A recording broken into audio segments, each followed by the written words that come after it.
kɔnɔ ani Mali ko ka fɛn fɛn sɔgɔlen bɛ Ouverture Media kan ka foli de tan ni belebele a bɛ ɲɛsin ma waati nasugu bɛɛ ka aw fo kosɛbɛ kosɛbɛ ka waliɲuman dɔn k'a fɔ hali bi Ala k'an ka laɲiniw sabati an ka jamana Ala ka basigi don Mali la an bɛ Ala fo k'Ala barikada ka tila ka dugawu kɛ an ka tungarankew fana ye Maliyɛn minnu bɛ tunga la an bɛ dugawu k'u ye Maliyɛn cɛman ni musoman k'a fɔ hali bi tunga Ala k'a diya aw la Ala k'aw kisi a ɲani jugu ma k'a yira aw la k'a fɔ bisu in na an bɛna masala fait divers kan fait divers mun n'a bɛ bɔlɔlɔsiraw kan a bɛ waati caman bɔ n'a kɛmɛ scandale ye Côte d'Ivoire jamana kan k'a yira aw la k'a fɔ an ka Côte d'Ivoire ndolantalaba dɔ bɛ yen a ko kɛmɛ scandale ye diɲɛmaa bɛɛ bɛ kɛ i da don a la an y'a ye k'a fɔ kunnasini an y'a a kunfɔlɔw kɛ an ka pagew sanfɛ an bɛna kɛ kumasigi ye ka kuma ɲɔgɔnyaw kɛ k'an ka hakilataw fɔ a ko kan parce que ko bɛ ka taa sira mun kan a fanga a bɛ ka bonya kosɛbɛ o hukumu kɔnɔna na an bɛ a ɲini an kanubaga bɛɛ fɛ fɛn fɛn bɛ k'an lajɛ Mali kɔnɔ ani Mali kɔ kan u ka vidéo ninnu k'u partage kosɛbɛ kosɛbɛ ka an ka partenaires fo partenaires ɲinanbaliw partenaires minnu bɛ yen n'u bɛ k'an accompagner nin jɛmukan in na depuis a daminɛ fo ka na bila bi la an bɛ foli lase an ka partenaires kunfɔlɔ belebeleba ma ni o ye Bum Bum ye a yɛrɛ ɲɛ b'a la energy drink Bum Bum ani olu tɛgɛ dira ɲɔgɔn ma k'a yira aw bɛɛ la k'a fɔ Bum Bum ye boisson mun bɛ yen ni a caman b'an ka jamana kɔnɔ nin waati in na n'i ye dumuni fɛn fɛn kɛ i bɛ se ka Bum Bum min a kan ale bɛ maa nikun lafiya kosɛbɛ donc o tɛmɛnen kɔfɛ an bɛ foli ani tani belebele ka tila ka ɲɛsin saniya industrie ma an bɛ saniya mɔgɔw fɔ k'u waleɲuman dɔn eau minérale saniya saniya ye ji mun bɛ yen ko a jɛlen don a ji ka di mɔgɔw ye kosɛbɛ an dɛmɛbagaw don an b'u fɔ k'u waleɲuman dɔn sanga ni waati bɛɛ ka f'u ye u ka dɛmɛ na k'a fɔ maliyɛn bɛɛ ye nin waati in na n'a bɛ ji sa dɔrɔn ji hakika ji mun bɛ yen n'a tɛ kɔlɔlɔ se mɔgɔ ma saniya don bɛɛ y'o confirmer a bɛ waati caman bɔ donc an b'a fɔ saniya ye k'u ni ce u ni barajiw ka danaya la o kɔfɛ ka foli belebele ye k'a ɲɛsin nin waati in na BLT ma kɛnkɛnleri BLT an bɛ BLT mɔgɔw fo fana k'u waleɲuman dɔn an dɛmɛbagaw don k'a fɔ maliyɛn bɛɛ ye n'a bɛ minɛnw san mun ye sokɔnɔ minɛnw sojɔ minɛnw menuiserie fo ka taa se o n'a ɲɔgɔn caman ma donc a caman feereta bɛ sɔrɔ BLT mɔgɔw fɛ yen nɔ n'o ye kɛnkɛnleri BLT ye suguba kɔnɔ donc an bɛ foli ni tanu an b'a ɲɛsin u ma k'u waleɲuman dɔn o tɛmɛnen kɔfɛ an tɛ ɲina nin waati in na hali bi an bɛ Pare Cargo fɔ ka Pare Cargo fana fɔ jɛmukan in na olu fana bɛ ka jɛmukan in sponsoriser Pare Cargo voilà k'a fɔ jamanaden bɛɛ k'a fɔ n'aw ka minɛnw n'a taara minɛnsanw na Chinois jamana kan ka bɔ Chine ka na Afrique jamana damadɔ bɛ yen Pare Cargo olu ka baara de y'o ye kojugu u b'o de ɲɛdɔn fana kosɛbɛ ka bɔ ni minɛn ye ka na Côte d'Ivoire ka bɔ ni minɛn ye ka taga mun ye y'a ma faamuya b'a la Congo, Guinée équatoriale, Mozambique, ka minɛnw san mobili a kɛra bolola fɛn fɛn lakana ɲuman kɔnɔ Pare Cargo olu bɛ o de ɲɛdɔn kojugu donc an ka foli tanu a bɛ ɲɛsin Pare Cargo ma k'u waleɲuman dɔn maa minnu mago bɛ kunnafoni wɛrɛ la u bɛ se k'u wele u ka nɛgɛjuru sira 74 28 28 13 74 28 28 13 walima 65 69 37 91 n bɛ segin a kan walima 65 69 37 91 Maliyɛnw ka aw waleɲuman dɔn k'a fɔ an ka bi sujet fait divers don an tɛna mɛn a kan bi su janya kama an bɛ an ka nin waati in na an bɛna baaraw sabati aw ye Mamadu Jɛfaga bɛ n kɛrɛfɛ yan bi an ka bi invité o ye coach ye n'o ye Binta Ɲagandu ye ale y'an ka bi invité ye donc Jeff Jer salamu aleykum folikan jumɛn b'i bolo ka ɲɛsin an lajɛlibagaw ma Mali kɔnɔ ani Mali kɔ kan. Waleykum salam n b'i fo n bɛ Binta fo n b'a lamɛnbaga bɛɛ lajɛlen fo mɔgɔ o mɔgɔ bɛ k'an lamɛn sisan ni fɛn fɛn bɛ tila ka lamɛn n b'u bɛɛ lajɛlen fo k'an ɲini fo ka jɛmukan partager. Merci beaucoup Jeff Jer Binta tari basi t'i la coach somɔgɔw kɛnɛya nba folikan jumɛn b'i bolo i b'i tɛgɛ digi micro kan voilà. An bɛ maliyɛn bɛɛ lajɛlen fo cɔnɔ mɔgɔ o mɔgɔ bɛ k'an lajɛ Mali kɔnɔ ani Mali kɔ kan bɛɛ lajɛlen ka foli bɛ yan. D'accord. Merci beaucoup coach merci an b'i yɛrɛ fo kosɛbɛ k'i waleɲuman dɔn i ka invité la nin waati in na yanni an ka don baabu kɔnɔ hali bi an y'a ye k'a fɔ an ka kunnafoniw na an bɛna olu tarabaso ni Ala sɔnn'a ma sini an y'a ye k'a fɔ mun ye Amérique jamana ye Amérique jamana u ka ambassade ye wulikajɔ kɛ ka na an ka ministère des affaires étrangères la komi baara ɲuman mun ni a kɛra mɔgɔ caman y'a ye bɔlɔlɔw kan bi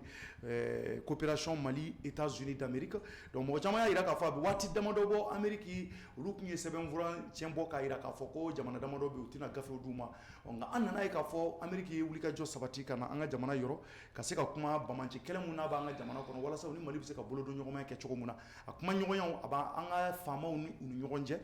nin ye ko ye ko mun bɛ yen ko a kɔni y'a maliyɛn bɛɛ y'a ye k'a fɔ ani diɲɛmaa bɛɛ y'a ye k'a fɔ nin ye taasira wɛrɛ daminɛnen ye tuguni Amérique jamana maaw fɛ donc mɔgɔw kɔni sigilen bɛ k'ale ni Ala sɔnna a ma a ko tɔ détail an bɛn'o di an ka kunnafoni nataw la sini walasa mɔgɔw bɛ se ka faamuyali caman sɔrɔ a taabolo kan su janya kama an ka bi jɛmukan an bɛna kuma fête d'hiver kan ko mun n'a bɛ ka kɛ Côte d'Ivoire jamana kan a kɛmɛ ka bɔlɔlɔsiraw bɛɛ minɛ kojugu n'o ye Côte d'Ivoire ndolantalaba dɔ ye n'u b'a wele ko Yaya Touré Maliyɛnw Yaya Touré balontanaba ye a ka ko ka di Ivoirien ye a ka di Africain ye sabula a ye jɔyɔrɔba sɔrɔ ndolantan na a ye kunnawolo sɔrɔ a ye nafolo sɔrɔ ndolantan na kosɛbɛ an bɔra k'a ye nin waati laban ninnu na an balaka dɔ de bɔlen bɛ ni ka se ka tɛgɛdenkɔni ɲɛsin ka ɲɛsin an balimakɛ ma n'o ye Yaya Touré mun kɛmɛ ka diɲɛmaa kamana gan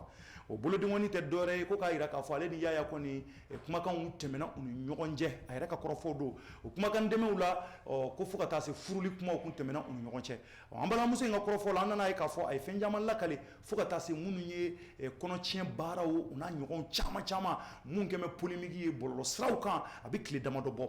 nin kunnafoni a bɛ Côte d'Ivoire laminiw kɔnɔ Mali jamana o jamana bɛ yen ko ka sɔrɔ Côte d'Ivoire la Afrique jamana bɛɛ ni kuma diyara n na bɛɛ kamana gɔni don bɛɛ dabali ban bɛɛ ka ta kunasini na kuma minnu n'a bɛ ka fɔ an y'a ye tuguni k'a fɔ ko kuma wɛrɛ bɛ ka bɔ ko in kɔnɔ ko sabula an balimamuso in Maliyɛnw ko a bɛ k'a ye gafe dɔ de bɔ paraît-il que livre ka livre bɔ ka sɛbɛnni kɛ Yaya ale ni Yaya Touré ka nin ko in kan mun ye bɛ ka mɔgɔ dabali ban kosɛbɛ donc an ye coach wele kana be plateau kan je pense que coach ale fana bɛ ka ko in suit de près coach je pense que ni affaire min bɛ ka kɛ réseau sanfɛ i fana bɛ ka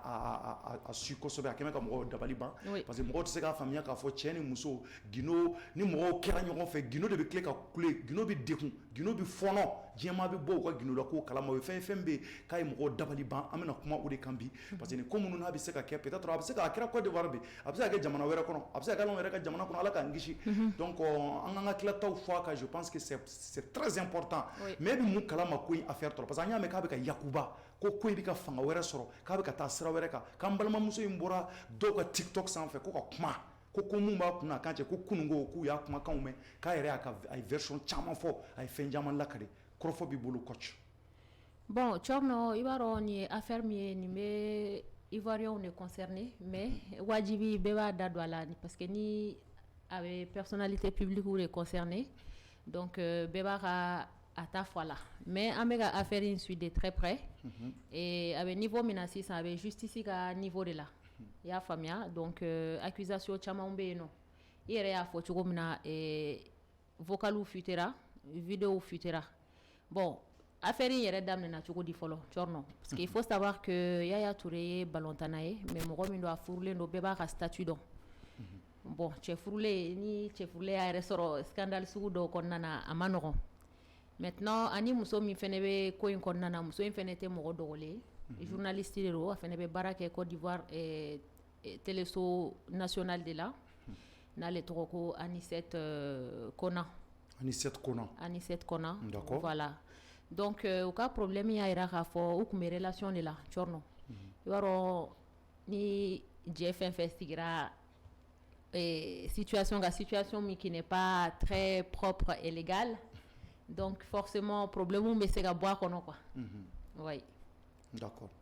donc mais ko min niveau jumɛn na sisan parce que an y'a mɛn ka n balimamuso ye k'a ye livre dɔw bɔ k'u ka fɛn in bɛɛ sɛbɛn o kumakan ninnu ye tiɲɛ ye wa oui effectivement a ye livre bɔ parce que a ye sortie médiatique damadɔni kɛ kunun ni bi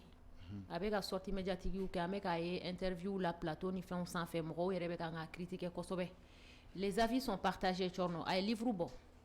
livre in kɔnɔna na ne ma livre in kalan mais n y'a partie dɔw lajɛ livre in kɔnɔna na a fɛnɛ bɛ k'a ka situation de relater livre in kɔnɔna na c'est-à-dire u ka relation daminɛna cogo di a ye gɛlɛya minnu sɔrɔ a la i y'a faamuya donc problème min tɛmɛna ani cɛ in cɛ fo ka taa se nin situation in ma donc a bɛɛ bɛ livre in kɔnɔna na bon livre in yɛrɛ titre yɛrɛ la a kɛlen don ka cɛ in traiter de pervers narcissique oui donc ça veut tout dire pervers narcissique kɔni bɛɛ kɔni b'o dɔn i y'a faamuya donc cɛ in yɛrɛ traitelen don de pervers narcissique livre in kɔnɔna na Thierno oui d'accord mais a y'a bɔ ka se ka cɛ ka jaw k'a ka carrière de tiɲɛ wa walima a y'a dabɔ mun kama parce que nin fɛn fasugu mun n'a b'a kɛ i b'a sɔrɔ kun dɔ b'a la peut-être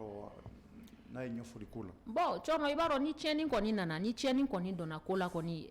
ni kɛlɛ yɛrɛ de n'a fɔra ko kɛlɛ kɔni bɛɛ bɛ bɔ n'a ka arme de kɛlɛ kɔnɔna na tous les coups sont permis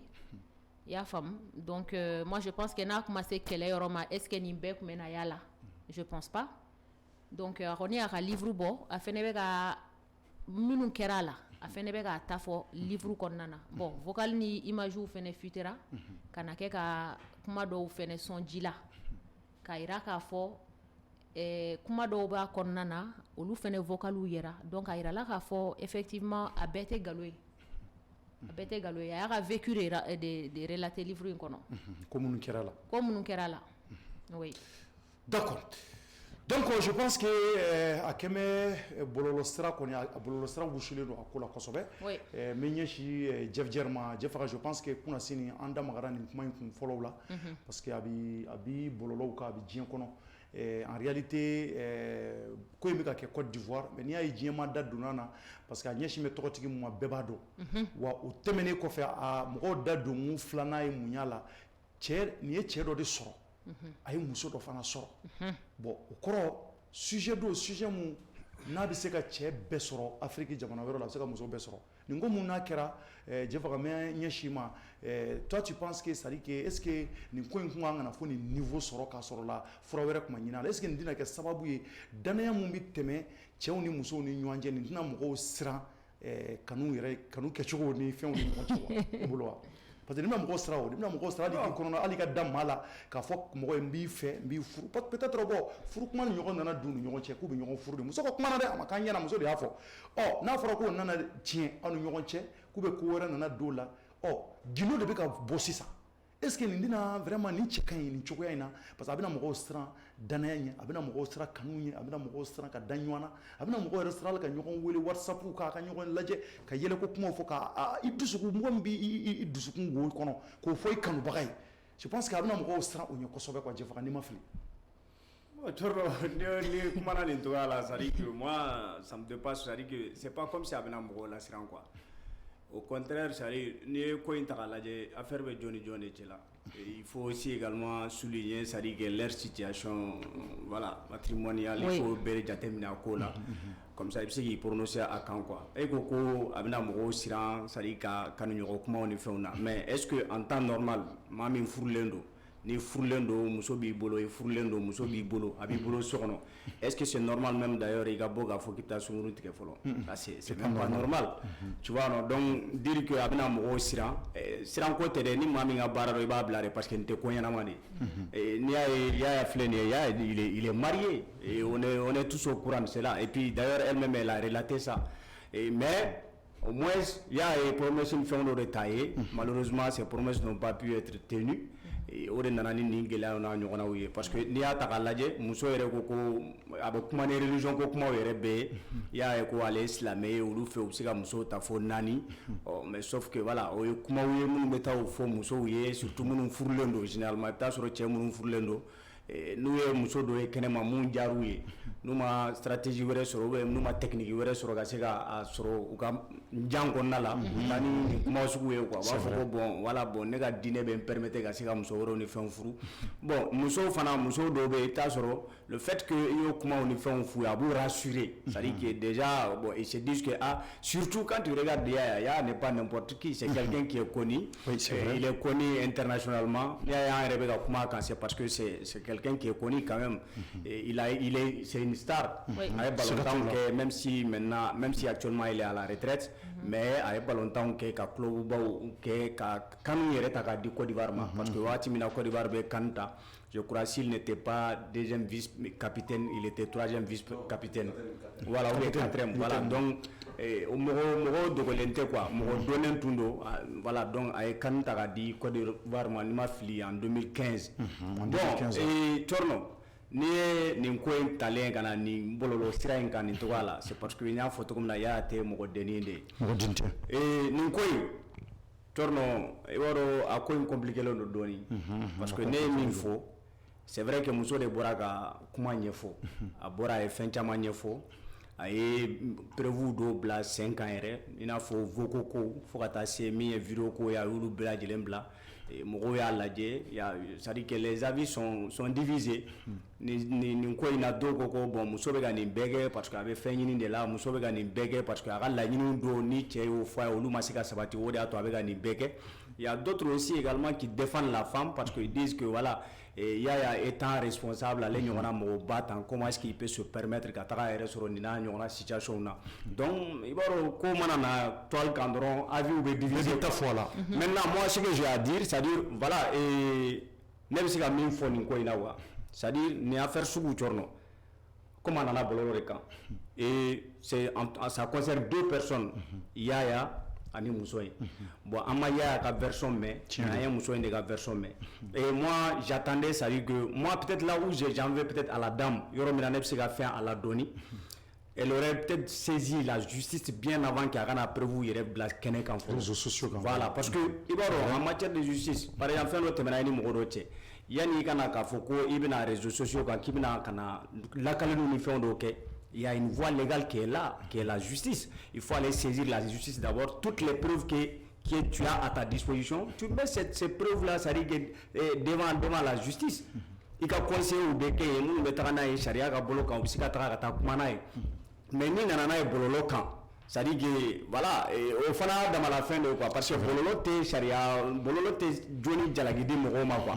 Maintenant nous nana bololo kan. Qu'est-ce qui nous prouve que ça dit comment nous faut tiens le galondo? C'est vrai. En tout cas, au certifié. Qu'est-ce que nous dit qu'il y a vocaux mounoumbla, même si certains sont d'accord que c'est des vocaux authentiques, mais moi personnellement je ne peux pas certifier, c'est-à-dire que l'authenticité de ces vocaux parce qu'il y a la voie légale. Tant que Namata Sharia ka Siraka, Katara Sharia ka Fenka, au cours de la Fokombe, la Fokom, nous avons mis Fogo qui intérêt, et c'est pour qu'il y ait vocaux mounoumbla, je vais dire tiens de tout. Mais moi personnellement, je ne sais pas si Fongoma a vocaux qui se fait quoi, ou bien que tiens quoi. Tiens de sur la Bissaka. Mais ne tɛ se ka kɛ parce que mun kan ka certifier mun kan ka authentifier k'a jira k'a fɔ ko siga foyi t'a la ni vocaux minnu bɔra tiɲɛw de don nkalon t'a la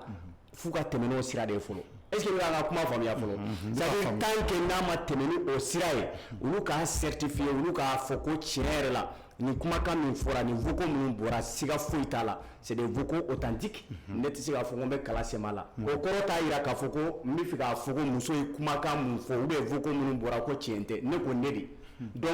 ça y est on attend comme ko cɛ yɛrɛ kuma dɔ fɔ a ka kuma kɔnɔ elle a dit que ko sisan ko bɛ sariya ka bolo kan donc à partir du moment où fɛn dɔ bɛ sariya ka bolo kan ka ban cɔrɔnɔ on va attendre on observe c'est à dire que an b'an jɔ fɔlɔ sariya mana min fɔ ni ça y est, amsi ka baara kɛ n'o de ye quoi parce que à partir du moment où l'affaire est devant la justice kuma dɔ bɛ kuma dɔ la i tɛna se ka olu fɔ a la commentaire dɔ bɛ commentaire dɔ la i tɛ se k'olu fɔ parce que enquêtes de bɛ sen na maintenant n'o enquêtes ni fɛnw waliyara ni justice y'a tranché k'a fɔ ko Karim Masina de jo don ou bien Karim Masina de jo t'a la à partir de cet instant an bɛ se ka commentaire k'a la an bɛ se k'a fɔ ko ah ni min kɛra mais en tout cas ne bɛ se ka commentaire min kɛ peut-être se ka commentaire dɔ de kɛ c'est à dire que commentaire ye jumɛn ye o tɛ ça ne concerne pas l'affaire même en question. C'est-à-dire que si je dis l'affaire même en question, je ne parle pas dans le fond. Moi, je ne parle pas du fond. Je ne parle pas du fond de l'affaire. Mais il faut faire de faux. L'affaire est fait de révéler. Oui, du même. C'est-à-dire, oui, dans la société, on va fonctionner comme ça. Parce que nous, nous avons la dernière, comment il faut me à Fourlendo. Modo à Fourlendo, aller de Tarata. Muso ka fɛn na d'après muso yɛrɛ ye min fɔ voilà donc muso ka kumaw la maintenant Tchorno c'est-à-dire nin tɛ fɛn ye fɛn min kan ka encourager parce que à partir du moment moi je peux pas comprendre quoi c'est-à-dire en tout cas si réellement ce que la dame a dit je ne peux pas comprendre qu'un Yaya tu ne peux pas c'est-à-dire i tɛ se ka t'i yɛrɛ sɔrɔ nin kɔnɔna la quoi ka taga k'a fɔ ko e furulen don déjà e bɛ tila tuguni ka taga muso wɛrɛw nɔfɛ minnu ni musow tɛ kelen ye c'est-à-dire franchement fɛn dɔ fɛn n'a cɛman ye parce que a bɛ se ka na ni danger a bɛ se ka na ni fɛn caman ye voilà maintenant ne m'a fɔ k'a tɛ kɛ n k'a man ɲi de mais c'est pas comme si a tɛ kɛ koyi a ma f'i ye k'a tɛ kɛ dɛ i tɛ n ka kuma lamɛn ka ɲɛ n m'a fɔ n k'a tɛ kɛ dɛ n k'a man ɲi de fɛn dɔ bɛ kɛ nin a man ɲi o oui a man ɲi voilà donc ne m'a fɔ a tɛ kɛ dɛ et y'a de ta bɔra sinon ni ɲɔgɔnna 270 de bɛ ka kɛ Côte d'Ivoire yɛrɛ tɛ Mali kɔnɔ yan kɛrɛnkɛrɛnnenya Bamako ni milliard bɛ yan mais j'ai dit que fɛn dɔ fɛn min n'a man ɲi de ne m'a fɔ a tɛ kɛ dɛ a tɛ kɛ ani a ma ɲi ça fait deux. A faamuya la. O yɔrɔ rectifier une petite mais ça non parce que tout à l'heure Jeff a quoi kuma daminɛ na ko muso ye fɛnw bila réseaux sociaux sanfɛ muso ko kɔnɔ k'ale ma bila dɛ ale ma bila muso y'o fɔ quoi muso y'o fɔ k'ale ma bila fɛn minnu futera niveau min na mɔgɔ t'a dɔn mais ale kɔni jɔn de o futera cogo di ne muso ko k'a ma bila ne ye muso ka interview dɔw lajɛ où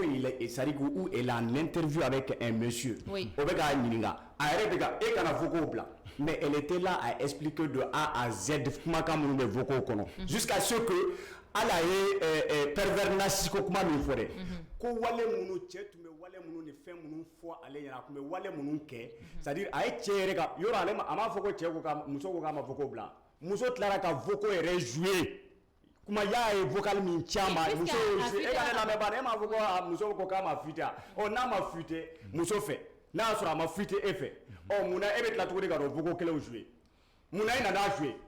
a to ye sariya ka baara kɛ n'a ye e m'a fɔ a ma fuite muso m'a fɔ k'a ma fuite ale bolo muso tɛ se k'o fɔ n'a ma fuite ale bolo pourquoi elle s'est permise encore de venir s'asseoir qu'au vocal kelen jouer. Elle a joué le vocal que Yaya lui a envoyé. Lorsqu'il a fait Yaya Nyana Kafoko avec une citation, avec une état là,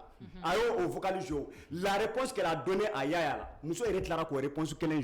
fait. Et d'ailleurs, elle a même dit qu'elle allait tout diminuer tellement que Yaya comment me voit. D'ailleurs, c'est ce qui l'a même poussé à aller faire des recherches. Yaya comme comportement pour qu'elle ait donc va qualifier les pervers narcissiques. Donc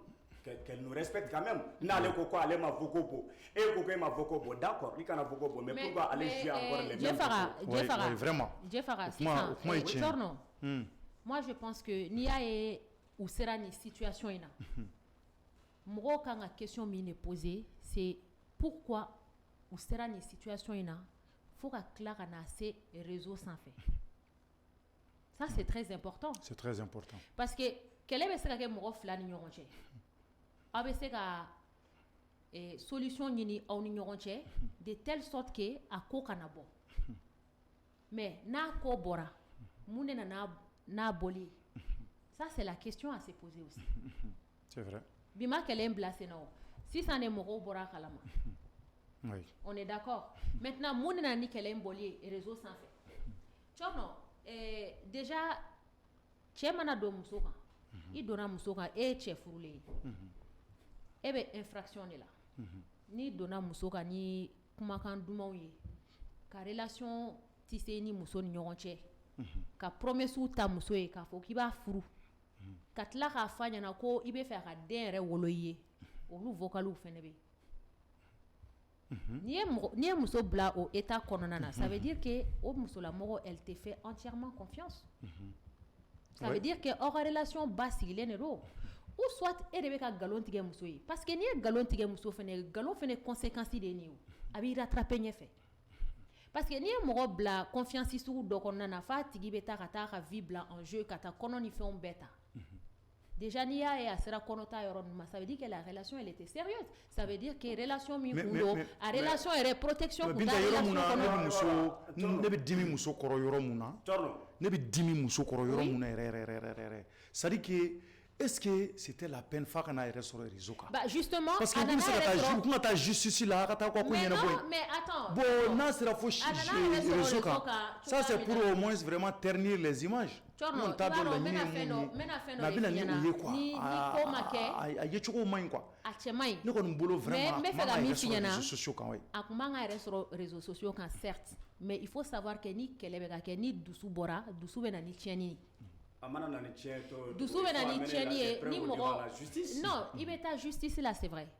mais mɔgɔ joli de bɛ yen nɔ minnu ka problème y'u yɛrɛ sɔrɔ bɔlɔlɔ sanfɛ k'a sɔrɔ justice yɛrɛ fɛnɛ b'a kɔnɔ o caman de bɛ yen o ni tɛ ni balontannaw ka scandale fɔlɔ ye o u mana dogo duguma cogo o cogo mɔgɔ dɔnnenw de don a bɛ bɔ i bɛ taga sɔrɔ hali i bɛ taga justice min yɛrɛ la mɔgɔ dɔ bɛ sɔrɔ yen nɔ min b'a labɔ internet sanfɛ parce que scandale minnu don a bɛ mɔgɔw intéresser wajibi de a bɛ n'a yɛrɛ sɔrɔ internet sanfɛ o ye wajibi de maintenant mun de nana ni nin problème yɛrɛ ye cɔrɔnɔ bon n'a fɔra problème min ni mɔgɔ ni ɲɔgɔn cɛ a bɛɛ daminɛna mun de la muso nana ka na kɔnɔ ta a y'a yɛrɛ la k'a fɔ k'a kɔnɔman don i ko non k'a ka taa kɔnɔ in bɔ a kun tɛ fɛ ka kɔnɔ in bɔ a i ko non k'a ka taa kɔnɔ in a bɔ fɔ selon la dame muso in ka kɔrɔ fɔlɔ a fɔ ko muso ka version fɔ muso ka version fɔ cogo muso ka version na mais ok bien sûr i Voilà. ko ni n bɛ kuma kɔni n bɛ ka kuma ni muso ka version de Voilà, mais attention, e bɛ k'a fɔ cogo min na i b'a fɔ muso ka version na pour que a ka faamu parce que il s'agit de deux personnes concernées dans cette histoire là. muso d'accord ka version ani vocal minnu fitera an bɛ ka kuma o de kan o de kan d'accord i y'a faamuya ɔ a yirala k'a fɔ ko muso ye kɔnɔ ta i ko muso ma muso ka taa kɔnɔ bɔ au début muso tun tɛ fɛ ka bɔ vocal minnu y'a yira k'a fɔ i y'a mɛnna se ko f'a ka bɔ parce que k'e ma pɛrɛn nin ko ninnu na donc a kana kɛ sababu ye k'a fɔ k'a bɛ na e manipuler et tout e tɛ donna o ko sugu ninnu na muso yɛrɛ ka ɲɛfɔli la parce que n y'a ka interview dɔw fɛnɛ lajɛ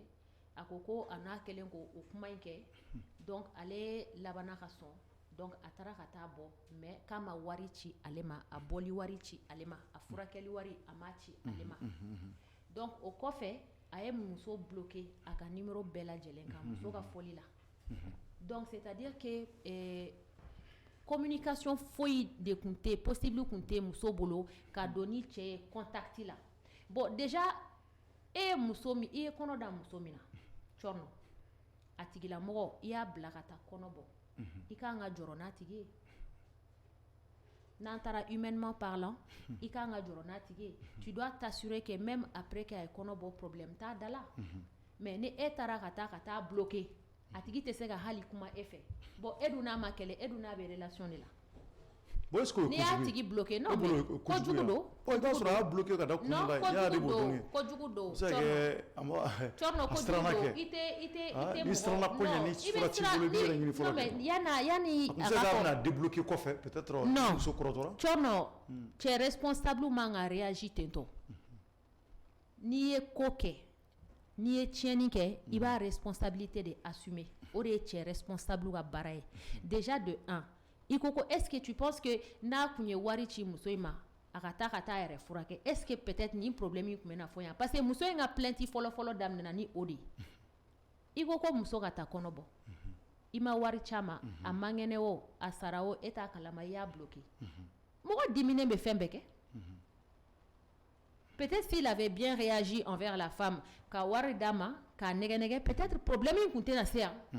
prince mɔgɔ bɛ ka volume demander problème in kun tɛna se yan i y'a faamuya n y'a faamu voilà moi je pense que au côté in fɛnɛ o yɔrɔ fɛnɛ ka fɔ quoi mɔgɔ kana muso in dɔrɔn jalaki et puis nin situation in yɛrɛ kɔnɔna na e ko k'i dimina muso in kɔrɔ Cɔrno ne tɛ se ka dimi muso in kɔrɔ ne tɛ se ka dimi muso in kɔrɔ ka sababuya kɛ mun ye nin situation in na cɛ in de man ɲi quoi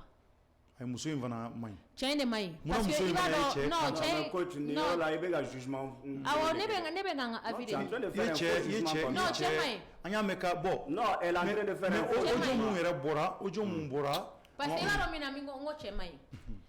Cɔrno cɛ musotigi déjà cɛ musotigi muso de bɛ e bolo ka tila ka tɔgɔ fara o kan i ye mɔgɔ dɔnnen ye ka tila ka denw fara o kan e bɛ se k'i yɛrɛ c'est-à-dire e de bɔra i ka légalité kɔnɔna na ka n'i yɛrɛ sɔrɔ ni situation in kɔnɔna na c'est-à-dire e de y'i infraction kɛ quoi e de infraction jugu kɛ o de kama ne bɛ cɛ in jalaki ne tɛ muso in jalaki parce que muso in ye muso gana de ye e de donn'a kan ni kumakan dumanw ye k'a la rassurer fo ka taa se nin situation in na maintenant sisan n'aw sera nin situation in na pourquoi e b'i fɔri muso in kɔrɔ i ye promesses de ta ye o i ye promesses de ta ye o promesses de y'aw lase yan ne fɛ k'e ɲininka qu'est-ce qui te dit que cɛ in fɔri ka bɔ a la tu n'as entendu qu'une seule partie en fait moi je voulais dire coach n'a ma fɔri ka bɔ a la jɛ faga ni mankan tɛ kɛ o attention coach attention c'est-à-dire que c'est pourquoi en fait moi je vous ai dit il faut faire extrêmement attention avec ce genre de sujet pourquoi je l'ai dit c'est-à-dire que déjà ni affaire sugu filɛ nin ye Cɔrno quand une histoire c'est-à-dire que concerne deux personnes là Coach, tu peux pas dire que Aïmi il faut comme muso de Joro Tché de Joté parce que Nina quoi et Fankelendron de Lamé tu n'as écouté qu'une seule version c'est-à-dire qu'une seule partie non mais voilà donc raison de plus moi je te dis que Aïssa version ça veut dire qu'on n'a pas même ça n'a pas oui, on n'a pas mais c'est clair moi c'est ce que j'ai dit c'est-à-dire qu'un avis dit fɛn minnu bɔra kɛnɛma ka kuma olu kan an sigilen bɛ o de la n'an tɛ se k'an ka avis di version kelen na donc an ka jɔ ni version fila bɔra an bɛ sɔrɔ ka kuma attention Thierno voilà moi en fait ce que j'ai dit depuis le départ c'est-à-dire moi je peux pas faire des jugements ni fɛn sugu kan tu sais pourquoi ne tun bɛ se ka nin commenter min na i b'a dɔn après que la justice est rendue là ne tun bɛ se ka n ka commentaire kɛ ça c'est de un de deux si l'autre partie également parce que min fɔra a fɔra muso dɔ de bɔra ka kuma mɔgɔ kelen dɔrɔn de kumana c'est elle qui a dit tout ale de bɔra ka nin bɛɛ fɔ vocaux minnu bɔra ale m'u bila en même temps elle a encore joué les mêmes vocaux vidéo minnu tun bɛ yen c'est-à-dire que vidéo ninnu nan'u yɛrɛ sɔrɔ bɔlɔlɔ kan elle se dit que ale m'u kɛ mais en tout cas elle a joué les vocaux ça c'est elle ale de y'o kuma ninnu bɛɛ fɔ mais est-ce que tu as entendu l'autre partie, les concernés, c'est-à-dire que celui qui est accusé même par la fille. Est-ce mais nous on juge pas, c'est-à-dire qu'il a raison, qui a tort. Quand tu dis que on parle des choses qui sont déjà dehors, Thierno. On parle des choses qui sont dehors. On donne notre avis par rapport aux choses qui sont déjà dehors. Bueno, na moralité niveau là. O yɔrɔ de la ne y'a f'i ɲɛna n ko ne bɛ cɛ jalaki parce que muso in ye muso gana de. n'a sɔrɔla a kɛra ten. exactement il faut k'a to yɔrɔ de fɔ n'a sɔrɔ a kɛra tan. Jɛfaga hali n'i y'a sɔrɔ a ma kɛ ten. ayi Binta ne tɛ se ka sɔn o ma. hali n'i y'a sɔrɔ parce que e tɛ dɔ ye. non bɛɛ kɔni b'a dɔn k'a fɔ relation tun bɛ yen bɛɛ sɔnna o ma. bɛɛ ma sɔn dɛ muso de bɔra k'a fɔ. Jɛfaga il faut arrêter la mauvaise foi. Ni mɔgɔ non je suis pas d'une mauvaise foi ni mɔgɔ de bɔra par exemple. Tu penses que nous donner le journaliste de dos. Elle aussi, elle a une image à préserver. Tu penses qu'elle est fait à bord. Jamana ka danaya de b'a kan, ale de b'u ka JT présenter. Tu penses qu'elle est fait à bord, canal vocal galon, vocal joué wa. JMB ka mewa. Ok, il y a ka foti ke o côté kelenye. Mais tu penses que muso in fene be se ka bord ni galon kuma ye ka fo ka ni cɛ kun be relation na ka sɔrɔ galon do o be se ka kɛ. O tɛ se ka kɛ o. Problème bɛ yɔrɔ min na, faute bɛ yɔrɔ min na, infidélité de bɛ yan. Infidélité juguman de bɛ yan nɔ. I y'a faamuya mɔgɔw k'u basé o yɔrɔ in kan u ka muso in ka côté u ka dɔ bɔ yen na quoi parce que faute bɛ cɛ de la cɛ de taara don muso kan. C'est-à-dire e bɔra. Cɛ de taara don muso kan en plus cɛ ni muso yɛrɛ tɛ vie. C'est que Binta n'a pas compris. C'est que là où je vais en venir là, c'est que Binta n'a pas compris. Binta tɛ se k'a fɔ directement qu'elle va donner raison à la dame comme ça. Je donne raison parce que le monsieur il est marié. Mais Thierno, n ko kuma daminɛ la ne de y'a fɔ aw ɲɛna yan n ko a ye min kɛ a ma ɲɛ. Fɛ e Binta yɛrɛ ko ko tan n ko n m'o f'i ye n ko a ye min kɛ n k'a ma ɲɛ n k'a mɛ a ɲɔgɔnna 100 de bɛ kɛ n m'a fɔ a tɛ kɛ. Ne de m'a fɔ ten yan. Donc ça veut dire que ne m'a fɔ ko cɛ ye min kɛ k'a ka ɲi o. Moi j'ai condamné si réellement Binta kan ka kuma ta de n'a y'a sɔrɔ muso y'a fɔ cogo min na ni ko kɛra ten de. Parce que i b'a dɔn tant que ni fɛn min ma ban tant que ni fɛn min jugement ma ban c'est-à-dire que ka jugement rendu Thierno ko in filɛ nin a kɛra nin cogoya de la ou bien soit ni côté fila bɛɛ ma kuma e tɛ se ka tu peux pas te permettre c'est-à-dire k'a fɔ ko i bɛ raison di kelen de ma k'a sɔrɔ i ma fila bɛɛ lamɛn. N bɛ fɛ k'o yɔrɔ de labila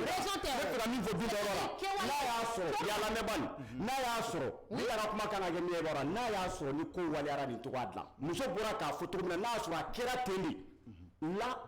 o ye ka porte de sortie dɔ de di e yɛrɛ ba kuma o parce que munna ni ko taara waliya a bɛ ala y'a kɛ ni sariya ni nin ko taara yɛrɛ sɔrɔ sariya kan jugement ko ka taa bɔ a la a ka taa yira k'a fɔ ko muso ye version fɛn fɛn fɔ k'a si tɛ tiɲɛ ye e bɛna mun fɔ. Écoute-moi. Aïssa i ne lamɛn a ka taa yira k'a fɔ ko muso nana kuma min yɛrɛ fɔ ko nin si tɛ tiɲɛ ye n m'a fɔ ko e bɛ ka min fɔ ko tiɲɛ t'i bolo koyi tu peux avoir raison comme tu peux avoir tort tant que ni sariya m'a prononcé Binta. I bɛ an bɛ kuma de tu me laisses parler un peu. Tu me laisses parler un peu s'il te plaît Jeffara. Thierno ne tɛ ka kuma k'a fɔ ko sariya y'a ka verdict di ou bien sariya m'a ka verdict di non ne ka kuma bɛ yɔrɔ min na cɛ furulen taara a yɛrɛ sɔrɔ nin situation kɔnɔ cogo di ne ka kuma bɛ yen de cɛ furulen sera ka ni relation sugu maintenir cogo di à long terme fo ka taa kɔnɔ bɔ a la ne ka kuma bɛ yen de cɛ furulen sera ka relation sans protection kɛ cogo di fo ka taa kɔnɔko kumaw bɔ a la ne ka kuma bɛ yen nɔ de. mɔgɔ tɛ k'a fɔ k'i ka kuma in tɛ koyi. c'est-à-dire que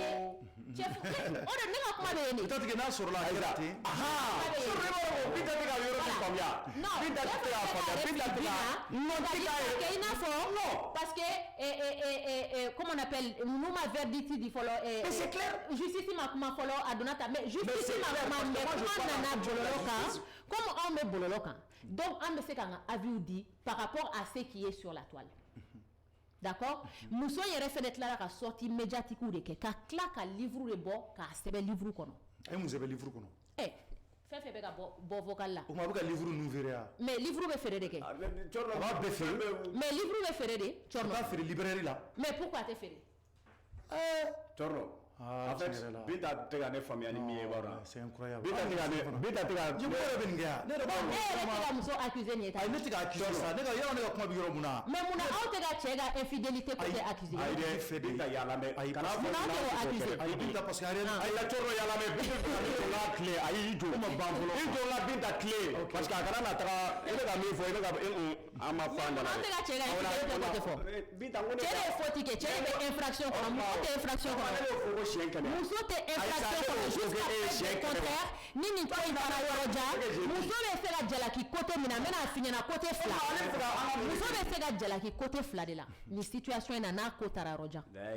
le fait que n'a sariya y'a jira k'a fɔ ko image ninnu fitera n'ale ka côté ye parce que loi dɔ fɛnɛ b'u bolo Côte d'Ivoire ye min b'a mɔgɔ ka vie privée protégée i y'a faamuya donc n'a yirala k'a fɔ ko imagine vocal ninnu fitera n'ale ka côté de ye a bɛ se ka jalaki o côté la o ye kelen ye après u ka sariya kɔnɔna na n t'a dɔn ni avortement autorisé len don n'a yirala k'a fɔ fɛnɛ k'a autorisé len tɛ a yɛrɛ y'a fɔ k'a fɔ k'a y'a kɛ a bɛ se ka accuser o yɔrɔ la mais n'an y'o accusation fila in bɔ yen nɔ relation min b'u ni ɲɔgɔn cɛ relation tɛ tiɲɛ cogo di ni relation tɛ tiɲɛ an bɛ sigi ka nin kuma fɔ a jɛ non il faut arrêter relation ye tiɲɛ de ye ko n'a y'a sɔrɔ oui n'a y'a sɔrɔ n'o fana tɛ dun non n'o tun tɛ tiɲɛ fa tɛ mɔgɔ si la k'i bɛ n'i sigi ka nin histoire monter de toute pièce ka n'i sigi ka sortie médiatique kɛ ka livre bɔ mɔgɔw ka nkalon kan mɔgɔ si tɛ nin kɛ cɔrɔ relation bɛ yen témoins bɛ yen nɔ minnu bɛ relation kalama olu bɛɛ bɛ livre in kɔnɔna na o i y'a faamuya mun yɛrɛ nana ni nin kɛlɛ in yɛrɛ bɛɛ ye yala yɛrɛ terikɛ footballeur dɔ de bɛ o fana muso o de nana ka na muso Anisette in wele k'a f'a ɲɛna ko ma chérie ne ɲɛ b'a la i bɛ ka ko bɛɛ tɔ nin cɛ in ye i t'i ka vie mener parce que a bɛna muso filanan ta peut-être fo ni e kɛra sabanan ye mais n ko dimi daminɛna yen de ale tun t'o kalama o mɔgɔ min kɛlen don k'a fɛ ɲɛna k'a bɛna e furu e kɛlen don k'i ka diɲɛlatigɛ fɛn bɛɛ arranger k'i bɛrɛ bɛn a ma k'a kɛ i n'a fɔ i cɛ a b'i empêcher ka ko kɛ hali ni i bɛ fɛ ka fɛn fɛn kɛ parce que ko apparemment mɔgɔ min don a bɛ kɛlɛya a b'i empêcher fɛn caman na i ye ko bɛɛ to ale kama parce que dans l'espoir a ko k'a bɛ nin furu de donc e kunkolo yɛrɛ kɔnɔna na e kɛlen don k'a k'i cɛ ka ban fo a bɛ cɛ in yɛrɛ muso fɔlɔ wele de ko première dame yɔrɔ a tɛ tɛmɛ o kan ni relation tɛ yen nɔ o bɛɛ bɛ se ka kɛ yan o bɛɛ tɛ se ka kɛ o i y'a faamuya cɔrɔ donc n'an bɛ kuma c'est vrai que on n'a pas tous les éléments mais élément fitinin minnu b'an bolo an bɛ se fɛnɛ ka kuma o kan ka avis di o élément ninnu fɛnɛ kan cɔrɔ c'est très important ko caman fo e ka i ka hakilina dɔw kan dɛ mais an ye kuma de f'i ye banna o de ma il faut k'a ka so de ma cɛ kɛrɛfɛ mɔgɔ dɔ de ye muso wele k'a fɔ ça n'engage que moi ni ne m'o terme ta ça n'engage que moi donc voilà ok ça n'engage que moi je suis en train de te dire cɔrɔ ni weleli kɛra k'a fɔ i ɲɛna karisa i bɛ ka i ka diɲɛlatigɛ stopper cɛ min kama a bɛ na muso filanan ta o y'a sɔrɔ déjà e taara ka t'i kɔnɔ bɔ a kɛlen don k'e bloquer mais i bila muso fɛnɛ place la dɔɔni kɛ mais i b'a dɔn quoi i bila muso fɛnɛ place la dɔɔni mun na aw fɛnɛ bɛ ka muso ka dimi fɛnɛ minimiser aw bɛ ka muso ka dimi minimiser cɛ de donna muso kan a donna muso kan ni nkalon min ye aw ka n'o minimiser moi j'ai l'impression que coach ne suit même pas quoi c'est dire que c'est pas la bête à tout le monde j'ai l'impression que coach ne suit même pas je suis très bien quand tu dis que nous on minimise là, c'est que. On va minimiser parce que si j'ai l'impression que accusé. Non, personne ne t'a parlé d'accusation ici. Au contraire, coach, c'est toi qui es en train de faire des accusations. Moi je dis que la dame a raison comme elle a tort. Moi j'attends d'abord que la justice se prononce. Est-ce qu'on c'est pourquoi je dis qu'elle est là, mais elle ne suit pas. Elle ne suit pas. Oui. Et puis quand il m'a demandé quoi il y a comment il faut, quoi il y a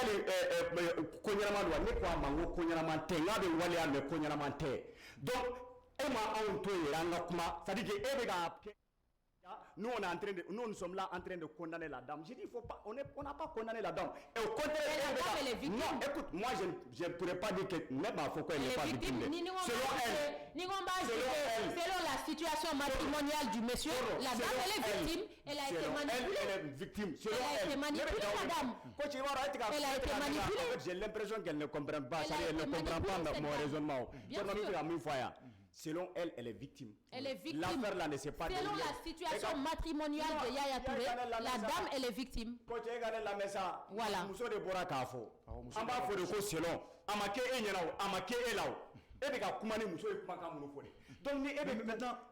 faut la conclusion tirée là, il faut la fin de fois. Il va faire selon ce que la dame a dit. Parce que ne ka kuma bi yɔrɔ mun na pour qu'an ka bɔ nin kɔnɔ coach o ye dabali ban ko ye parce que muso in sera ka livre in dilan pendant combien de temps pour que ka nin don kɔnɔ parce que livre kɔnɔ an bɛɛ b'a dɔn livre kɔnɔ tɛ dilan tile kelen dɛ n'a sɔrɔ a y'a dilan dɛ komi i ko a ye livre kɛ o ye kelen filanan image minnu bɔra kumakan minnu bɔra kumakan in a tun bɛ maa fila de ka téléphone kɔnɔ ni kumakan kɔni kɛra kɔnɔ a bɛ kɛ maa fila de ni ɲɔgɔn cɛ i b'a ye video ani Yaya ni ɲɔgɔn yɔrɔ Yaya kɔni tɛna bɔ n'a yɛrɛ kumakan kɔni ye o kumakan sera ka bɔ cogo di muso in ka fɛn kɔnɔ fo ka taa yɛrɛ sɔrɔ bɔlɔlɔ kan et puis an ye video ko kuma mɛn ko video dɔw b'a la donc c'est que o kɔrɔ ko muso a y'a ni Yaya to kumakanw na ka video ta bon donc o b'a yira k'a fɔ depuis waati min na o kow bɛ sen na dɛ n'a sɔrɔ a kɛra ten dɛ n bɛ k'a fɔ cogo min na o kɔrɔ ko muso kun sigi bɛ ka nin don in kɔnɔ kɛ. Bon, je t'explique. Mbo yɔrɔ ɲɛf'i ɲɛna. Est-ce que Yaya ma sɔn o fɛ n'a ma. Non, mbo yɔrɔ ɲɛf'i ɲɛna. Tchorno. Mbo yɔrɔ ɲɛf'i ɲɛna. Tu sais, on est des adultes. I ni mɔgɔ bɛ se ka kɛ relation na. Aw ka di. I y'a faamuya. Mais wagati dɔ bɛ na se, i yɛrɛ bɛ na commencer ka changement dɔw ye parce que ni cɛ donna ko kura la, i yɛrɛ bɛ commencer ka changement dɔw ye cɛ ka ko la. Oui, il va commencer à méfier, il va commencer à ibla, c'est-à-dire tu assures tes arrières. Ou bien quelle relation qu'on a? Toute personne lucide, ni kobi kunkankana, tu prends tes gardes, tu assures tes arrières. Aligné muso un enregistrement au jatem ne chorno, il va y avoir enregistrement qu'on a, muso intega kuma avec a yaya blaka kuma, il va y avoir muso mbeka fendo de nini ka marabolo parce que a fendo de natoy. Et puis, on bora ni situation in kalama sisan, ni situation in kelen ne do amena mais on ne bora kalama sisan. Tu comprends? Donc, ni somina ko kodo kumbika. Et tu prends tes précautions. Oui, tu prends tes précautions parce que muso ifenete morodénité. Donc, ni moro ni tche donika. Tche mana doika ni kumakan dumawi. Meni qui est mbaketa mbifuru ne silamere ne droit no ka muso ta fo saba fo nani il y a précaution ta wolonye kuma kan ne bini checha ayo relation ke c'est-à-dire promesse ni fait on est ba o chawe nyoko fait mais ni che commencera ka avis yelema na ya sago soro na commencera ka technique yelema ni te laga to e iba do nga foko kodo kumbika ni ba do ko kodo kumbika tu assures tes arrières enregistrement nous mesdames ne o yoro de là. Tu te dis, mes fins enregistrés comme Mara, parce que n'y a pas de natola là, amai. Parce que l'enregistrement ne va pas c'est pas un truc enregistrement qui est couteau jassou de la non. Enregistrement d'oeuvre beno chere beka muso traité d'idiot avec un ennemi. Agno le met bololoka. Exactement. Donc me fait ka finana, moro do de beno moro ni moro blessera. I bɛ se k'i yɛrɛ défend ni min ye wagati min na i b'i yɛrɛ défend ni o de o wagati muso fɛnɛ abusera de ni ko ŋa abusera c'est-à-dire manipulation de do cɔrnɔ ka promesse ta i m'i ka promesse tenu a ɲɔgɔn abus tɛ yen nɔ surtout n'i y'a sɔrɔ il nana kana boni atigila mogo ye fo ka ta se aw ye relation de kɛ des relations non protégées atigila mogo y'a yɛrɛ to i bolo et puis vocal wɛrɛw fɛnɛ nana kana yira k'a fɔ ko cɛ in kun bɛ demande camanw de k'a fɛ des demandes vraiment qui sort mais vraiment dans le cadre que toi et moi on peut voilà imaginer hein et u ka kanu kɔnɔna na i y'a faamuya donc muso kun tɛ sɔn pratique dɔw ma cɛ kun bɛ pratique dɔw ɲini a fɛ muso kun tɛ sɔn a ma a ka fɔ la a y'a bila ka livre kɔnɔ ka tila ka a vocaliw fɛnɛ jouer mais tellement qu'ale kun bɛ cɛ in fɛ mais muso ka objectif ye mun sa donc elle veut détruire ya ou bien c'est quoi objectif ye min ye elle a été trahie fako de faamuya trahison bɔra min trahison bɔra des promesses non tenues des promesses de mariage non tenues parce que n'i y'i ka diɲɛnatigɛ bila mɔgɔ kelen ye ka da a tigi la parce que a tigi ko k'a b'i furu cɔrɔnɔ n'a tigila mɔgɔ min furu tu te sens trahi et donc mɔgɔ n'a b'o état kɔnɔna na tu te sens trahi mais tu te sens trahi ko de tɛmɛna aw ni ɲɔgɔn cɛ a tigi ko k'a b'i furu a donni ka n'o de ala m'a latigɛ o yɔrɔ la an tɛ se ka ala ko kuma fɔ ye bon ala ye min latigɛ baara bɛ kɛ ni o kɛwalew de ye ala ye nin kɛlɛ in de latigɛ donc ale fana bɛ se k'a yɛrɛ défend ni élément minnu ye donc a b'a yɛrɛ défend n'o élément de ye ko cɛ tɛ cɛ muso furu muso tɛ muso cɛ furu wa n bɛ ka min f'i ɲɛna cɛ tɛ muso furu muso tɛ cɛ furu ça c'est des histoires cɔrɔnɔ n'i b'a dɔn i tɛ mɔgɔ furu kana nkalon tigɛ a ye parce que nkalon conséquence de filɛ mais ala ma sɔn galon conséquence ala k'a kɛ nka sababu dɔ nana an filɛ galon conséquence de kɔnɔ an filɛ adultère conséquence de kɔnɔ cɛ o cɛ cɔrɔnɔ n'i ye risque ta ka don adultère kɔnɔna na i ye cɛ furulen ye ka tila ka galon ni promesse fu fara kan i b'i sigi n'a bɛɛ ye i b'o conséquence i b'o kelen ye parce que i tɛ ala ka baara la o de kama n bɛ k'a fɛ an kana ala ko kuma fɔ yan parce que ni situation tɛ ala ka situation ye nin ye hadamadenw ka situation ɲininen de ye maintenant conséquence min bɛ sɔrɔ o situation kɔnɔna na tout le monde va prendre des pots cassés yaya b'a ka pot cassé sɔrɔ Anisette yɛrɛ b'a ka pot cassé sɔrɔ mais je sais que pot cassé barika bɛna bonya yaya kan kosɛbɛ k'a sababuya k'a ka statut ye c'est vrai que statut dɔ bɛ Anisette la mais yaya Touré cɛ furulen de muso de b'a bolo denw de b'a bolo jamana ka image sugu dɔ de b'a a kan i y'a faamuya bon n'a fɔra ko e y'i muso trahi i y'i ka denbaya trahi i nan'i yɛrɛ sɔrɔ ni scandale sugu dɔ kɔnɔna na bɔlɔlɔsira sanfɛ cɔrɔnɔ c'est très très grave il peut même perdre sa femme ni muso dɔw don wallahi bilahi i b'u perdu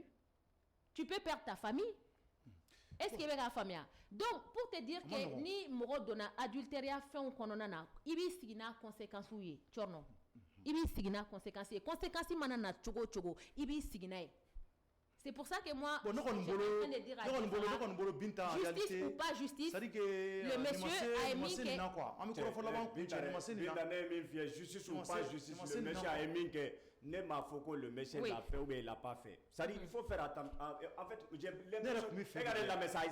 j'ai l'impression que... Tu sais, le problème avec Binta, c'est quoi? C'est que Binta ne prête même pas attention. J'ai l'impression que Binta ne prête même pas attention, c'est-à-dire quand les gens parlent quoi. Wallah. D'accord. Que il y a émis qu'à Mania, moi j'ai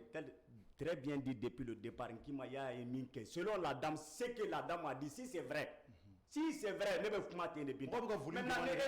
ne déjà, ce que la dame a dit est vrai. Ça n'engage que toi, mais ne bolongo si. Parce que si, pourquoi? Parce que moi,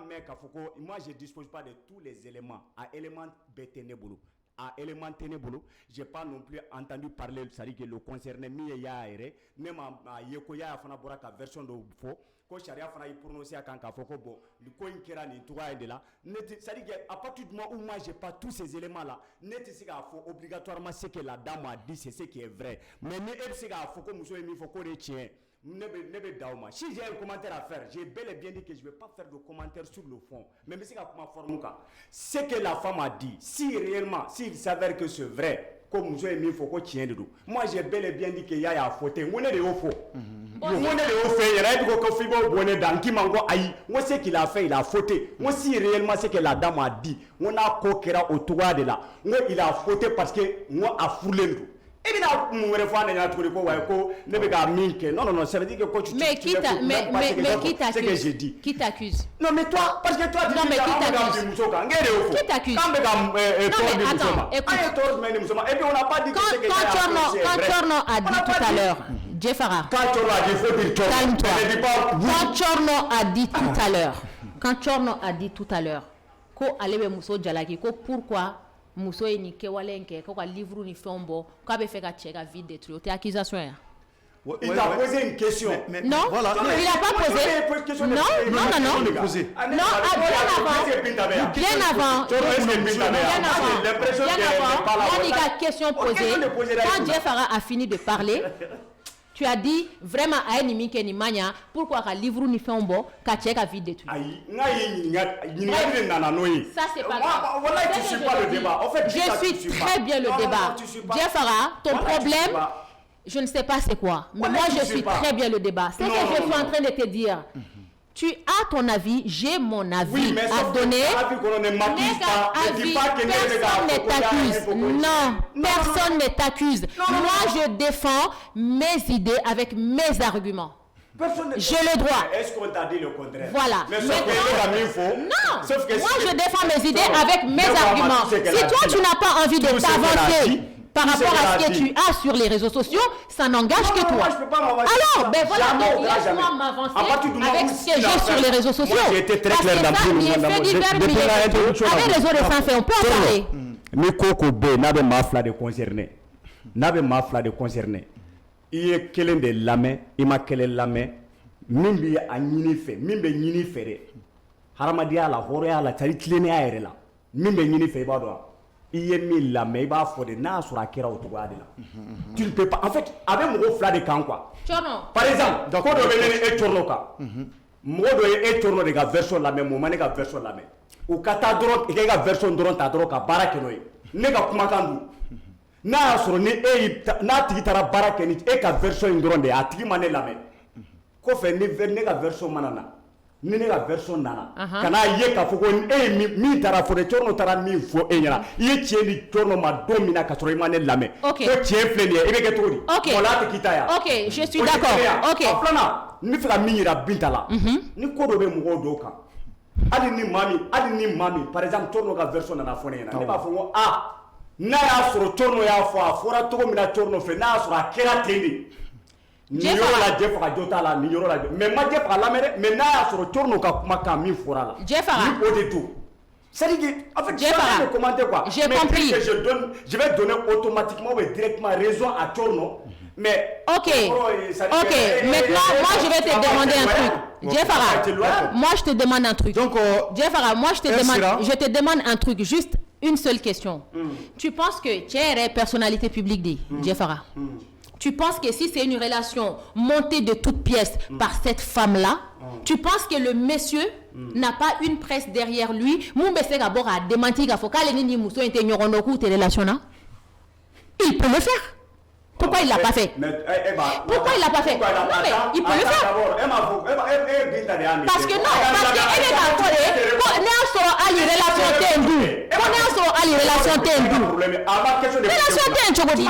Il peut le démentir. Tu m'as posé une question, laisse-moi te répondre. Oui. C'est grave. Et des questions posées, tu me laisses te répondre. Et binda dakele ne bora ka fo ya koko imbe sharia ka bologa muya la sharia ka bologa donc ça veut dire que comment ta munu ne fait munu fora maintenant on veut situer les responsabilités et puis à rendre justice John Tara Saria fene. John Tara Saria woli. John est Saria saisi en premier. John est Saria saisi en premier. Donc tu n'as pas connaissance du dossier? Si tu n'as pas connaissance du dossier, tu ne peux pas en débattre. Mais c'est toi qui n'as pas connaissance du dossier. John est Péré Saria saisi. John est Péré Saria saisi. Tu sais pas? Tu sais même pas qui a saisi la justice. Tu sais même pas qui a saisi la justice. Et t'as donc justice saisira. John est saisi. Et t'as donc fait d'accusation pour mettre et justice la saisi qu'on a. Tu n'es pas au courant de ça. C'est pourquoi je dis que vous sont prêts de justice saisie parce qu'elle est en position, elle se sent en position de victime. S'il vous plaît, voilà, pause. Oui. Coach, maintenant kɔrɔfɔ laban ka ɲɛsin ni affaire fasugu ni a bɛ kɛ conseil jumɛn b'e bolo voilà conseil jumɛn b'e bolo ka ɲɛsin cɛlakaw ani musolakaw peut-être c'est une affaire an bɛ se k'a fɔ ivoirienne mais an bɛ se k'a fɔ affaire mun don a bɛ bɛɛ concerné bien sûr concerné voilà kana kɛ dɔrɔn i b'a fɔ an y'an da don Côte d'Ivoire affaire de la mais nin bɛ se ka diɲɛ jamana bɛɛ parce que nin kabako de muso ka bɔ ni cɛ ye tan ni ɲɔgɔn na tɔgɔtigiba tan c'est que les gens doivent faire extrêmement attention. Donc maintenant, conseil du bolo pour conclure. Tchorno, les gens vont faire attention ou pas. En tout cas, ne be se ka mi fo. Ni kewale mi cheo che ni furuleno. Ni be adultéria ke i ka furu kono, i bi sigina conséquences. Solution fo chitala. Antena mogo chinege. Tu comprends?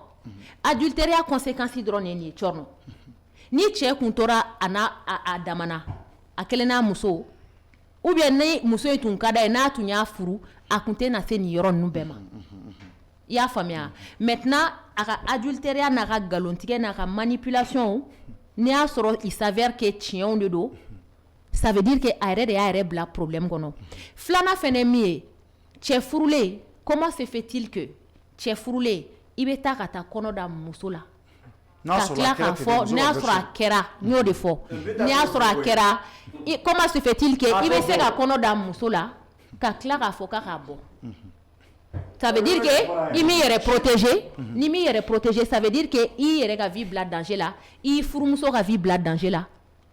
i y'a faamuya parce que cɛ furulen mun bɛ bɔ kɛnɛ ma fo ka taa kɔnɔko kuma ni fɛnw bɔ a la ça veut dire que a t'a yɛrɛ protéger mɔgɔw kana kɔnɔ dɔrɔn lajɛ banaw fɛnɛ bɛ yen nɔ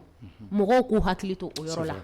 i y'a faamuya donc même ni bɛ ni pratique ni fɛn kɛ mɔgɔ tɛ mɔgɔ juger i ka diɲɛnatigɛ la n'a ka di min ka di i b'o de kɛ i ka jurumu bɛɛ ka jurumu y'a ka jurumu ye mais au moins i muso protéger k'i yɛrɛ protéger i y'a faamuya maintenant min y'an balimamusow fɛnɛ ka côté ye quel conseil je peux leur donner ni ni situation sugu ninnu bɛ yen nɔ franchement i b'a dɔn cɔrɔnɔ mɔgɔw ka mentalité n'u ka approche tɛ kelen ye i y'a faamuya moi je pense que ni mɔgɔ donn'i kan ni furuko kuma ye kana taa n'a ye yɔrɔ jan quoi a ma kɔnɔ ni furu de ka d'a ye a k'o kɛ aw ka sɔrɔ ka passer à l'acte i y'a faamuya mais malheureusement mɔgɔw bɛɛ n'a ka i b'a dɔn mentalité tɛ kelen olu ka jamana ko ni an ka jamana ko fɛnw tɛ kelen ye i y'a faamuya sinon o de y'a kɛcogo ɲuman kɔni ye ni cɛ nan'i ma k'a bɛ fɛ k'i furu ko il est polygame problème t'a la a ka taa n'o sira ye n'a taara n'o sira ye n'a y'o sira kɛ tuma min na aw bɛ sɔrɔ ka fɛngɛ donc n'o kɛra ni problème ninnu bɛɛ tɛ y'a la o si tɛ y'a la i y'a ye tu as raison donc kɔrɔfɔlama jumɛn bɛ fana bolo la conseil jumɛn b'i bolo ka ɲɛsin cɛw ni musow ma conseil ma yɔrɔ ne bɛ fɛ ka min fɔ dɔrɔn c'est vrai que nin histoire in bɔra surtout muso de bɔra ka histoire ɲɛfɔ a ye diɲɛ bɛɛ minɛ elle a raconté ça dit que les faits ale bolo kow kɛra cogo min na comme je l'ai dit n ka introduction daminɛ la s'il s'avère n bɛ da o de n bɛ kuma ten de tuguni s'il s'avère que muso ye version mun fɔ k'o de ye tiɲɛ ye je pense que ça dit que nin ye wale mun ni wale cɛjuguba don i y'a fan fɛ surtout il y a n'est pas n'importe qui c'est vrai mɔgɔba de don il est respecté de tout le monde de son pays d'origine fo ka taa se farafina bɛɛ ma fo n bɛ se k'a fɔ diɲɛ bɛɛ parce que c'est quand même quelqu'un qui a marqué son époque et il continue d'ailleurs de marquer son époque donc voir ça dire que Yaya mɔgɔw ka estime mun b'a kan mɔgɔw ka bonya min b'a kan k'a ye k'a fɔ ka nin kumakan min bɛ fɔ ko a n'o yera nin na cɔrɔnɔ fɛn dɔ fɛn min n'a cɛ ka jugu mais au-delà de la personne de Yaya n bɛ se ka fɛn min fana fɔ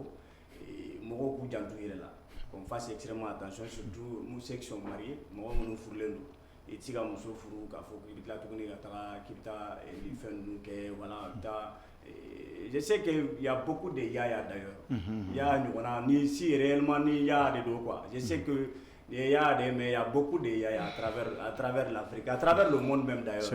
Mais ça dit fin de féminin à pratiquer et ce n'est pas du tout à encourager. C'est-à-dire à kera ni flega na bololokan. Mais chaman be ta soro ni ñogona histoire do kera munu mana bololokan. D'ailleurs qui sont même pires. A dɔw bɛ minnu ka jugu ni nin ye yɛrɛ a dɔw bɛ i bɛ taa sɔrɔ hali fagali ko ni fɛn wɛrɛw bɛ bɔ a la yɛrɛ a dɔw bɛ i n'a fɔ ko cɛ yɛrɛ y'a fɔ cogo min na bana ko ni fɛnw bɛ se ka bɔ a la donc ça dit c'est quelque chose vraiment à éviter parce que l'adultère d'ailleurs il y a on sait qu'il est musulman donc l'adultère déjà tout le monde sait que a bɛ min fɔlen don a la silamɛya la voilà ça dit c'est déjà interdit et ni ye société yɛrɛ fana ta k'a lajɛ adultère cɔrɔ fɛn dɔ fɛn min n'a cɛ man ɲi quoi donc mɔgɔ si ka baara man kan kɔ ye maintenant conseil filanan ye an balimamusow de fana ta ye quoi c'est à dire que si même si c'est vrai que l'histoire n'a kera si muso a photo n'a sur la kera tende quelque part elle est aussi responsable parce que ni mɔgɔ nana kana fɛ yen ko ouais bon mais c'est qui furu mbike muso nan ni fɛn nu mais à un moment donné Chorno ni aw taara c'est-à-dire aw sera wagati dɔ la a ye layidu dɔ ta ya tɛ ka timɛ franchement il faut dire stop yana ka taga yɔrɔ jan il faut dire stop yana ka taga yɔrɔ jan i kana na t'i yɛrɛbakun d'a ma ou bien fɛn do mais bon i bɛ taa sɔrɔ mais kuma dɔw la c'est-à-dire an balimamuso bon musow de don u ka hakɛ to mais kuma dɔ la anw cɛw fana ka kumaw dɔw bɛ su la i m'a ye donc ce qui fait que souvent u yɛrɛ sɔrɔ nin kɔnɔna la bon a dɔw fana ta bɛ se ka kɛ cɛ yɛrɛ bɛ aran sugu min na surtout an bɔra ka ye a fɔ cogo min na c'est-à-dire il se dit que nin ye mɔgɔba de ye a lakodɔnnen don diɲɛ bɛɛ ka bonya b'a kan notoriété b'a la wari b'a kun et puis nin tɛ se ka na diɲɛ togo si la k'a fɔ k'a bɛna nkalon tigɛ ne ye quoi donc c'est à dire o bɛɛ bɛ na ni o bɛɛ de manipulation donc voilà tu vois non donc o bɛɛ bɛ se ka kɛ sababu ye ka muso bila nin piège la mais min fɔ dɔrɔn mɔgɔw ka sabali Chorno une fois que ni furula ka ban ni ye tɔɔrɔ gɛlɛn sinon i ni problème bɛ ɲɔgɔn na problème tɛ ban dɛ solution foyi t'a la dɛ ka kɛ anw ɲɔgɔnnaw ye ni cɛ faga n'i bɛ ne cɛ faga ɲɔgɔn na dɔrɔn i bɛ lafiya anw lafiyalen n'anw t'an ka baarakɔ la an b'an ka so n'an t'an ka so an bɛ baarakɔ la o de ka ɲi an tɛ sɔn yala yala baw ma kurutu kurutu kow yalama fɔ an bɛ ala fo k'ala barika da e ni cɛ faga ne cɛ faga e ni cɛ faga bɛ si cɛ faga bɛ ten alhamdulilayi cɛ faga sɔrɔ yɔrɔ bɛɛ a ka so a cɛ dɔ de kɔsi cɛ faga sɔrɔ yɔrɔ bɛɛ a ka den a tɛ bɔ fiyewu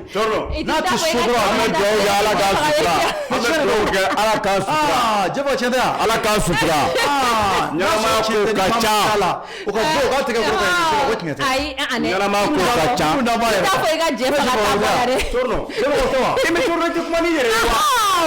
kuma ni yɛrɛ yɛrɛ i b'a ta to yen ni ye kaba bɔ yen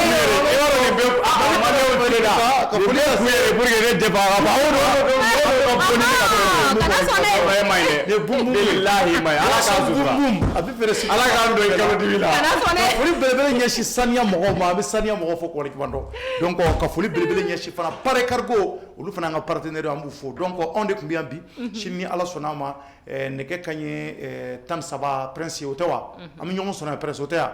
13 ok a banna ko ten a kɛra ɲɛna donc ni ala sɔnna ma an bɛ rendez-vous di ɲɔgɔn ma o la an da bɛna maga ni ala sɔnna ma donc an da bɛna maga sini ni ala sɔnna ma kunnafoni wɛrɛw la Mamadu Awa Gassama ale ye dekun min sɔrɔ Côte d'Ivoire an da bɛna maga o la sini fo ka taa se kunnafoni wɛrɛw ma an b'a fɔ ala ka sini jira an na a k'an bɛn waati wɛrɛ merci et au revoir